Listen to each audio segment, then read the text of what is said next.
In 1929, William Faulkner published a novel detailing the collapse of the Compson family.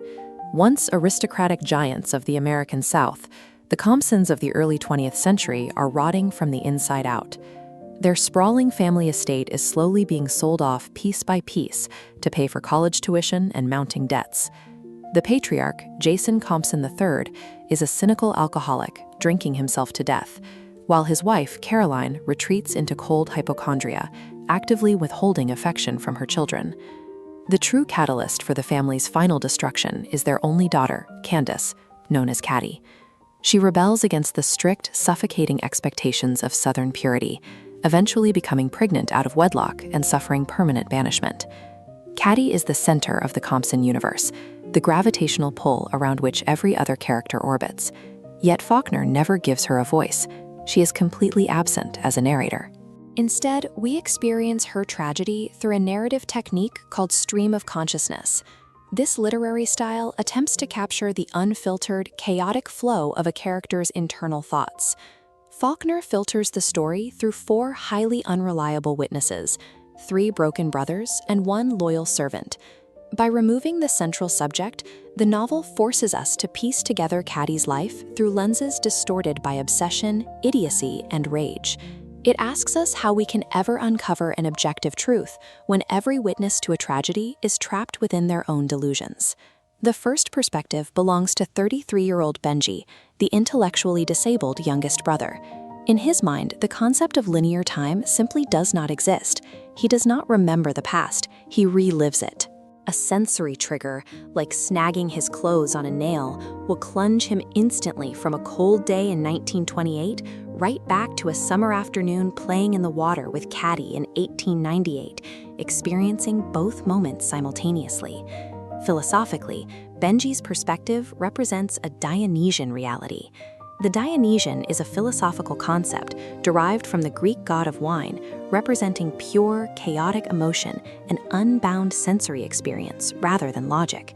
Because he cannot reason, his sister's absence is a permanent, fresh wound that bleeds continuously. His chapter demonstrates the sheer, terrifying weight of unmediated grief. It represents the human mind stripped of its ability to process, compartmentalize, or ever move past trauma. The second lens takes us back to 1910, following the eldest brother Quentin on his last day at Harvard University. Quentin is paralyzed by a Socratic weight of Southern honor and legacy.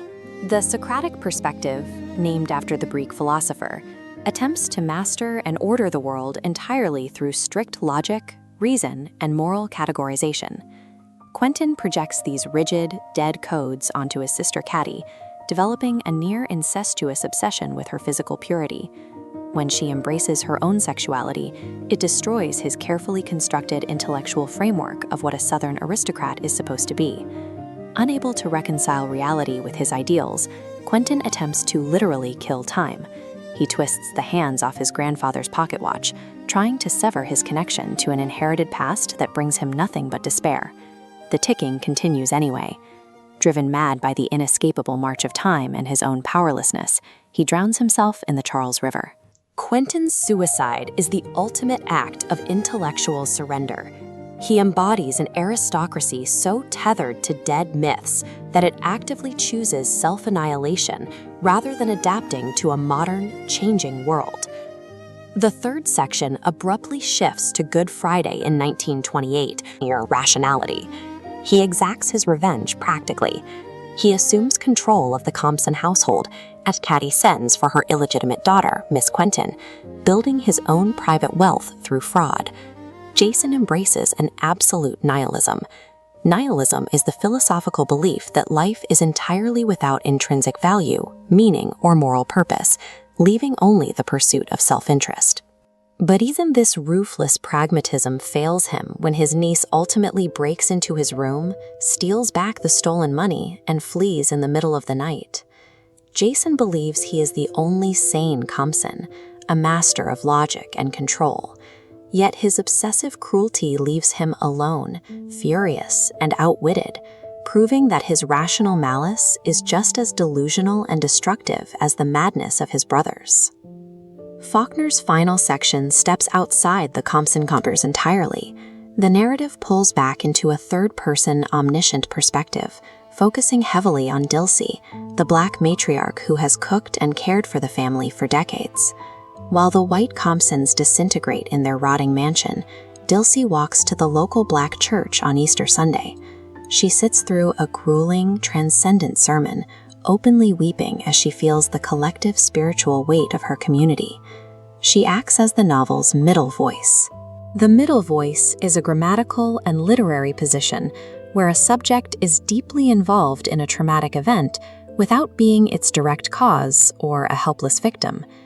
Dilsey witnesses the entire tragic arc of the Compsons, from their childhood innocence to their adult collapse, stating simply, "I've seed the first and the last." She offers a radically different response to the horrors of life. Where Benji wails, Quentin drowns himself, and Jason rages, Dilsey finds a way to bear witness to immense trauma, process the grief, and continue working without letting the darkness consume her. The philosophical architecture of the entire novel culminates in its title, pulled directly from a famously despairing soliloquy in Shakespeare's Macbeth. It is a tale told by an idiot, full of sound and fury, signifying nothing. The sound and fury belongs to the Compson men. They shriek, philosophize, and terrorize those around them, generating immense suffering.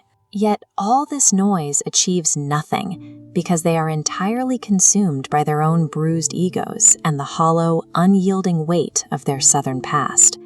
Faulkner exposes objective reality as a myth.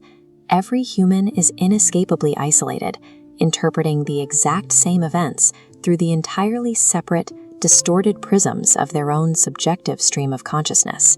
Yet, amidst the meaningless chaos, the novel offers a sliver of grace.